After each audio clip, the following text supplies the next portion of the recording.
Hello friends, welcome to exam scorer. सबसे पहले अभी आपको पता चल ही गया होगा DSSB की वैकेंसीज आ गई हैं। फॉर्म फिल हो रहे हैं। 8 फरवरी से लेकर 8 मार्च तक फॉर्म फिल होंगे। तो फॉर्म्स का नाम आते ही फ्रेंड्स हमारे दिमाग में आता है कि भाई सिलेबस क्या रहेगा, हमें इसका कितना % सिलेबस पढ़ा हुआ है, कितना हमें पढ़ना पड़ेगा। तो अभी मैं ये वीडियो बना रही हूँ आपके सिलेबस से लेकर। लास्ट ईयर सिलेबस यही था। अभी इसमें अगर चेंज होगा भी तो मेरे ख्याल से 10-15% कुछ चेंज होगा और सिलेबस बहुत ही जल्द अपडेट कर हो जाएगा। तो एक बार तब तक जब तक सिलेबस अपडेट नहीं होता तब तक आप ये सिलेबस रिवाइज कर सकते हैं, क्योंकि इसमें ज़्यादा चेंजेस होने की पॉसिबिलिटी नहीं है। तो फ्रेंड्स, सबसे पहले अगर हम बात करें तो हिस्ट्री का कौन सा पोर्शन आएगा, बहुत इजी है। ये कह लो कि 9th-10th क्लास में जो हिस्ट्री है, कंटेम्प्रेरी वर्ल्ड, और इसमें industrial revolution, economic depression, so labour and peasant classes, growth of industries in India and 20th century, features of colonial society in India, French revolution, बहुत इंपॉर्टेंट टॉपिक है, बहुत अच्छे questions बनते हैं friends. और इसके बाद बात आए तो the revolt of 1857, Indian freedom struggle, और बहुत इजी सिलेबस। आप कुल मिला के NCERT 9th-10th के बहुत अच्छे से करेंगे तो सारा सिलेबस उसी में क्लियर हो जाएगा। रशियन रेवोल्यूशन है, cause events impact on Russia and the world's consequence, rise of socialism, और इसके बाद अगर हम बात करें rise of fascist forces in Germany and Italy, the 2 world wars. यही सिलेबस जो था KVS में था, यही NVS में था, यही MRS में था। जिन स्टूडेंट्स ने इन एग्जाम्स की तैयारी की है तो सीधी सी बात है, उनकी DSSB की तो तैयारी खुद ही हो गई। उसके बाद अगर हम बात करें ज्योग्राफी को लेके, तो ज्योग्राफी में सबसे पहले इंट्रोडक्शन ऑफ सोलर सिस्टम और ओरिजिन ऑफ द अर्थ।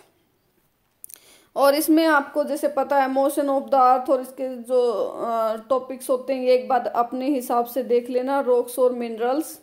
बहुत इजी सिलेबस है ये, 9th-10th क्लास की बुक्स में ही क्लियर हो जाता है। क्लाइमेट से रिलेटेड क्या क्या हो सकते हैं टॉपिक्स, वो सभी टॉपिक, हीट बजट है, हीटिंग एंड कूलिंग है, कंडक्शन है, कन्वेक्शन है, सोलर रेडिएशन है, टेरेस्ट्रियल रेडिएशन है, एडवेक्शन है, टेम्परेचर है, ये सब इसी के अंदर आएंगे। Pressure, world climate, ocean, biosphere से रिलेटेड कौन कौन से टॉपिक्स हैं, food web, types of ecosystem, structure, functions, ये सब जो हैं इसके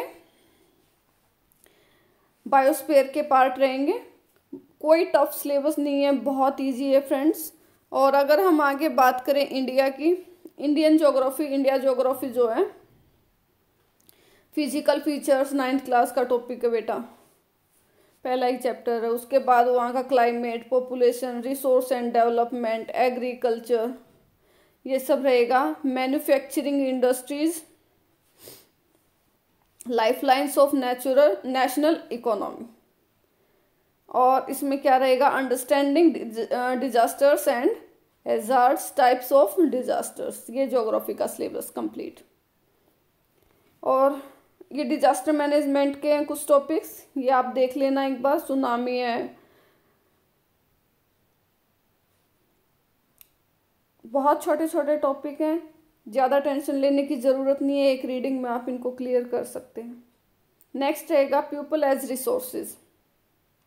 इसमें क्या रहेगा फ्रेंड्स, इकोनॉमिक्स एक्टिविटीज़। ये आपका पीपल एज रिसोर्सेज जो है ये भी 9th क्लास का है टॉपिक। आप अच्छे से NCERT कर लें, 2-3 बार NCERT, कोई भी तैयारी करने से पहले 2-3 बार NCERT आप एक बार रीड कर लें, उसके बाद ही आप स्टार्ट करें, फिर आपके लिए बहुत इजी रहेगा। आप 15 दिन, ये मान लीजिए मुझे 9th-10th की NCERT को 2-2 बार क्लियर करना है, तो फ्रेंड्स बहुत इजीली हो जाएगा।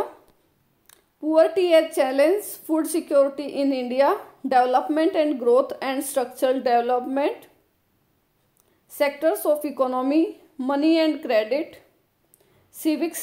नेक्स्ट टॉपिक ये था इकोनॉमिक्स का पोर्शन। अभी हमारे पास क्या आ गया, सिविक्स का, power sharing, federalism, democracy and diversity, political parties, elections, challenge to democracy, popular struggle, democracy के कॉन्सेप्ट, साइलेंट फीस, ये सब पूरा 9th-10th का सिलेबस जैसे मैंने आपको बताया वो रहेगा। ये हमारा जो सिलेबस था क्या था, एसएसटी का सिलेबस रहा है फ्रेंड्स। ये कुल मिला के 95% ये कह लो कि 9th-10th से क्लियर हो जाएगा। बहुत अच्छे से एनसीईआरटी पढ़ लो फ्रेंड्स, बार बार कह रही हूँ, एनसीईआरटी से है पूरा सिलेबस और एनसीईआरटी बेस्ड चैप्टर से ही क्वेश्चंस निकल के आते हैं। सो फ्रेंड्स, मैं कोशिश करूँगी आप लोगों के लिए वीडियो बनाऊँ इनसे रिलेटेड, आपका थोड़ा सा काम इजी हो जाए। और फ्रेंड्स, ऐसे ही वीडियोस को देखने के लिए या फिर ये सिलेबस कंप्लीट मेरे साथ करने के लिए मेरे चैनल को लाइक करें, सब्सक्राइब करें। Thank you.